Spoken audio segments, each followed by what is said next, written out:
Time for our buried lead, where we cover stories we think are not getting enough attention. Good news today.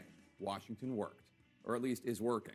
The Senate today voted 86-12 in a procedural vote to move forward with legislation addressing the burn pits crisis. And a full vote could come as soon as this week.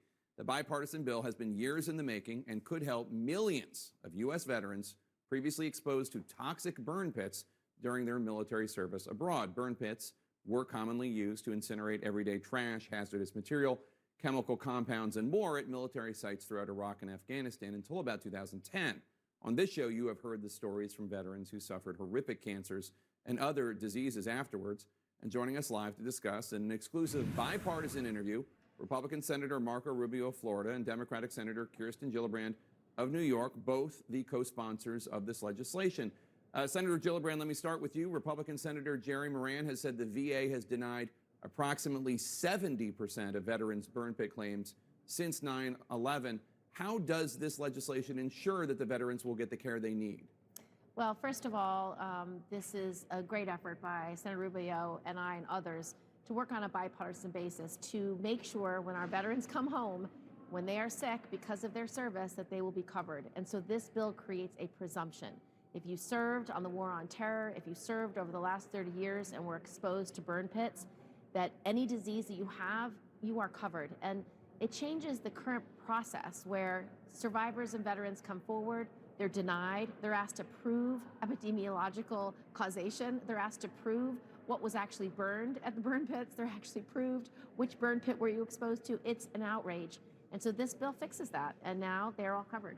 Senator Rubio, the Senate bill, as you know better than I, is named for Sergeant First Class Heath Robinson. He died a couple years ago from lung cancer after being exposed to burn pits during his service. His widow spoke to CNN a few weeks ago. I want you to listen to her plea to lawmakers.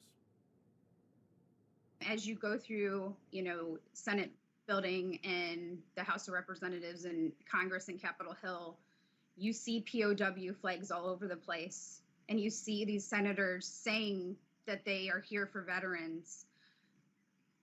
These soldiers are actually prisoner of war at home in their own bodies as they're battling these health-related illnesses from toxic exposures. And I'm asking you that we need this passed now.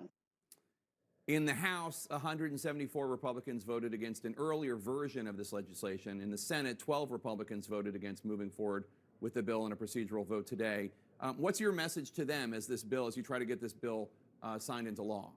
Well, there's a lot of different reasons why people vote against it. Some is based on cost, which I don't think is a good rationale, and others is based on, the burden they think it'll place on the VA. But my view of it is this: the burden this is placed on families. Okay, we have people who are, in some cases, at the end of their lives, and others struggling with this financially. Their families are going through it.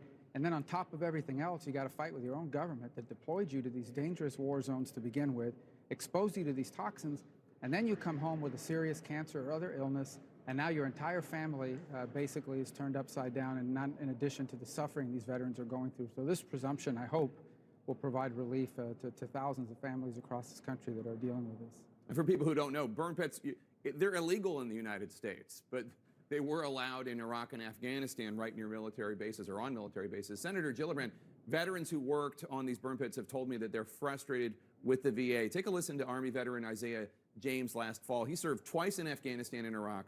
This is him talking about what it's like to try to get treatment if you have one of these diseases. Well, right now, the VA, first of all, they should be ashamed of themselves. Second of all, it's an adversarial relationship.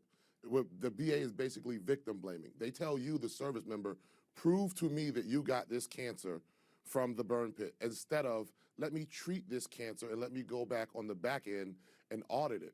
We need a VA that's going to actually take the charge that Lincoln set forth to care for him and her who have borne the brunts of battle.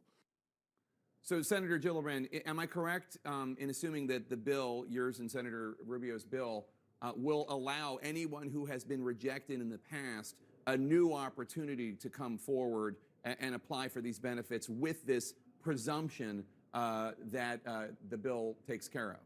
Yes, it does. The bill that Marco and I wrote specifically creates a presumption for anyone exposed to burn pits at any time. And what the larger bill that this was put into also addresses toxic exposures and some problems as far back as Agent Orange. So this bill overall is going to give veterans, service members, the support they need. They're able to now go to the VA and get the support. And my view is this is the cost of war. If you're going to spend billions and billions of dollars in wars all across the globe over many decades, you have to remember that when these service members come home, when they are our veterans, we have to stand by them. It is the least we can do because they give everything, even their last measure for this country. And Senator Rubio, I know you've been working personally with veterans and their families on this. What, if assuming this legislation passes and becomes law, what will it mean to them? Well, I think it'll mean that they no longer have to be fighting with the VA. Look, if someone's shot down or someone's injured or a bomb goes off and injures you, that's the causation that the traditional system looks at. These things, this is impossible to prove the way they're asking for it to be proven. But I think there's a very strong argument for that presumption. You have people that are suffering from cancers way outside of proportion from what they would as members of the general population. And the fact of the matter is they'll never be able to prove that causation. In the meantime, their families are going bankrupt. They've had to quit their jobs to become full-time caregivers. So in addition to sort of the moral argument for why we shouldn't have to fight with our own government to get this care if you're a veteran, is the reality of what this means to these families and how devastating it is. And hopefully that line and that process will become simpler for them now so they can get the care they need. Well, let me just say, as an American, more of this, please. It's good to see, and it's good to see Washington work, and it's good to see a Democrat and a Republican teaming up to help our men and women in uniform. So thank you so much for what you did, and thanks for being with us today. Thanks a lot. Take care. Really appreciate it. From a domestic